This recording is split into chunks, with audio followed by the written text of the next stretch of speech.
You're watching Newsday TV. Thanks for joining us. I'm Ken Bufa. Homeowners and small businesses in Suffolk County are still recovering from Sunday's storm. Jill Wagner has more from Stony Brook.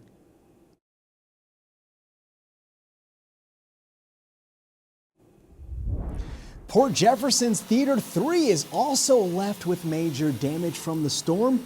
The theater's director says the main stage is okay, but its second stage, costume shop, and costume storage are among some of the areas that were under about 5 feet of water. The theater is now calling for volunteers to help them clean up the mess.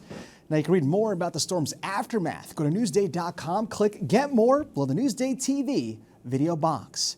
And Disney is no longer looking to dismiss a wrongful death lawsuit that was filed by a Long Islander.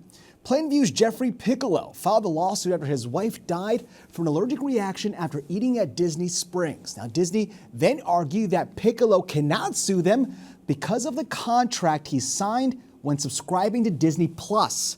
In a statement, Disney says, in part, we believe this situation warrants a sensitive approach to expedite a resolution for the family who have experienced such a painful loss. We decided to waive our right to arbitration and have the matter proceed in court.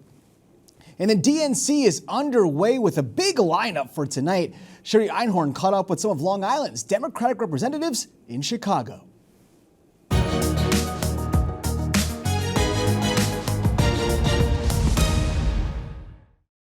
It's been a who's who of New York Democrats taking center stage as the convention kicked off in Chicago.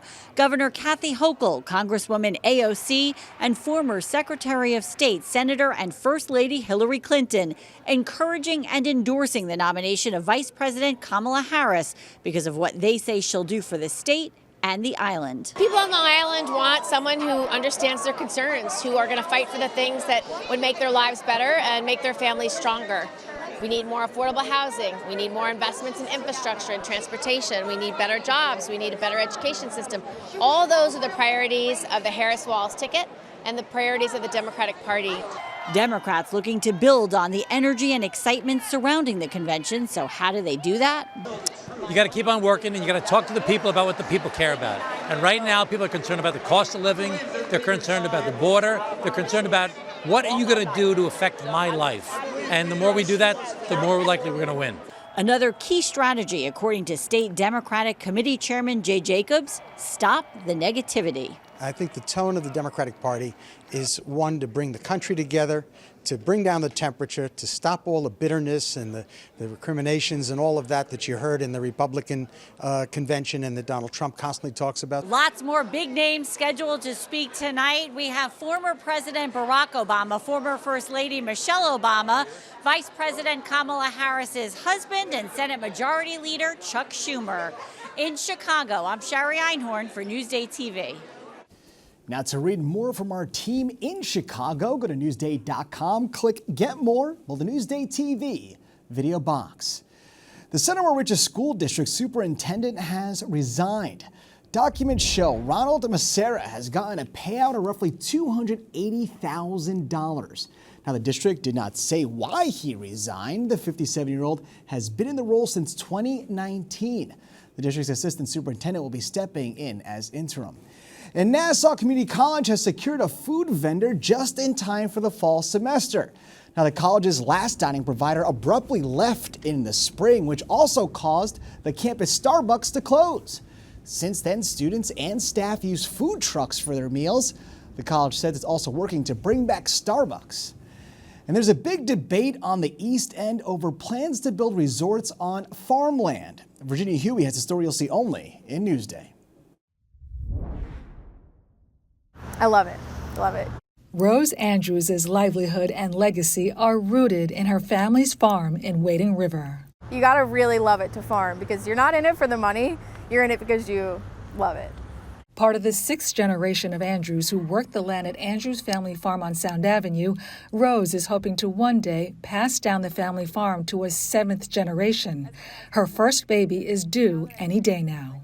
But a possible zoning change being considered by the town board to allow construction of resort hotels on the north side of Sound Avenue could alter the rural landscape. The word developer for a farmer is something that we never really want to hear. It's kind of a scary word. Because we're, I guess, not against development, but we want to keep open space for the farmers, future farmers, next generation. Under the proposal, resorts could be built by special permit on 100 acres of land north of Sound Avenue. It would require 70% be preserved for farming. Hotels up to 150 rooms, plus amenities like spas and restaurants, could be built on the remaining 30%. Some town officials tout the measure as a way to achieve farmland preservation and grow tax revenue. Councilman Ken Rothwell told Newsday, quote, "We want to preserve land, but that means there's no income coming in." But some farmers say they're opposed to agricultural restrictions written into the proposed code.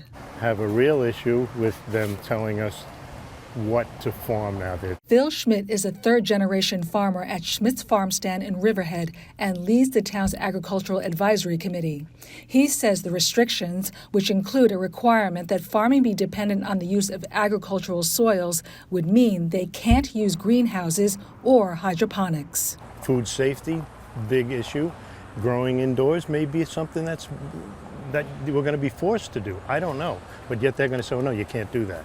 Phil, Rose, and several other farmers plan to voice their opposition at a public forum on the proposal set for September 18th. For them, it's about preserving a way of life. I think once you open that door of development, people walk through that door. Why not? Because it's beautiful out here. So once there's one, there might be many. For Newsday TV, I'm Virginia Huey. A flower farm on the East End lets you pick your own bouquet.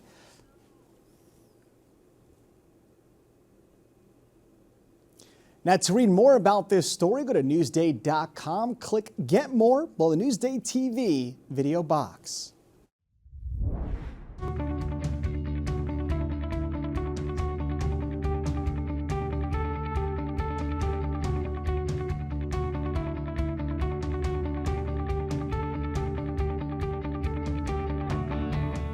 A flower farm on the East End lets you pick your own bouquet. Elisa DiStefano has a story you'll see only in Newsday.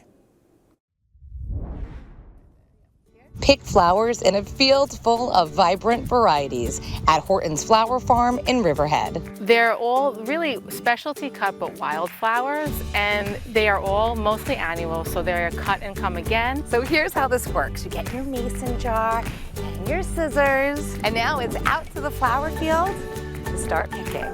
I'm going to start right here. This purple's so pretty. I tell people to cut it right before it makes its two new shoots, so right at the bottom. Right.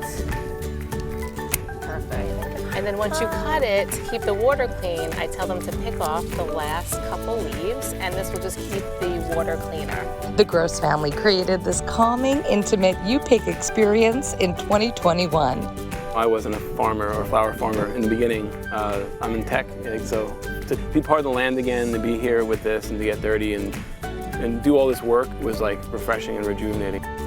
Pick any 20 stems. There are over 40 varieties to choose from. A lot of people that come here have never seen celosia before, and it's like a furry, fuzzy flower. The color is just gorgeous. And another favorite flower, of course, is a zinnia, because they have the big flower head. For the first time this year, they're open 7 days a week and for weekend sunset picking. So it's something you can do, when the wineries are closing down at 6 o'clock, you come here and pick your flowers at the end of the day and relax and enjoy. If you get this flower, it'll match your celosia. Building some dimension here. Everyone's is different, so I really love to see how people make their bouquets. So I get to pick more. It's so fun when you find one that you love. Okay, my final flower for today. Perfect pink. It's so beautiful, and I love that I get to bring this experience and a little bit of the North Fork home with me to enjoy. So pretty. Makes me happy. Yeah. Flowers make people happy. It's proven and true. Elisa DiStefano, Newsday TV. Looks like a fun time, too. Now, to read more about flower farms, go to Newsday.com, click Get More below the Newsday TV video box.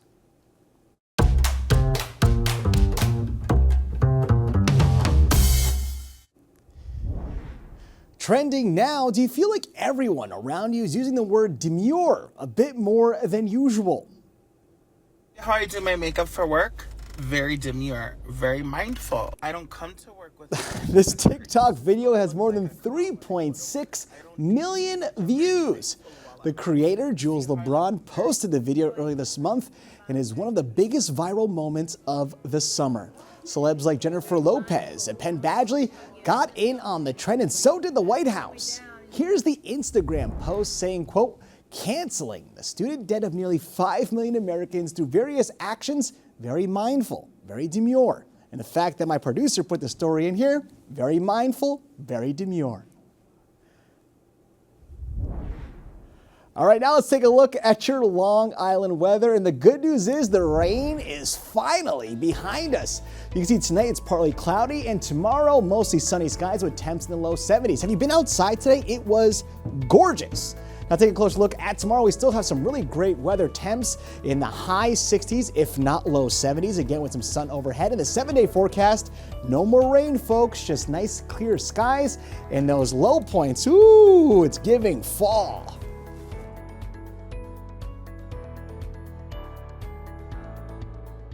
Long Island weather is brought to you by PTRC. You're watching Newsday TV. I'm Ken Buffa. Thank you so much for joining us.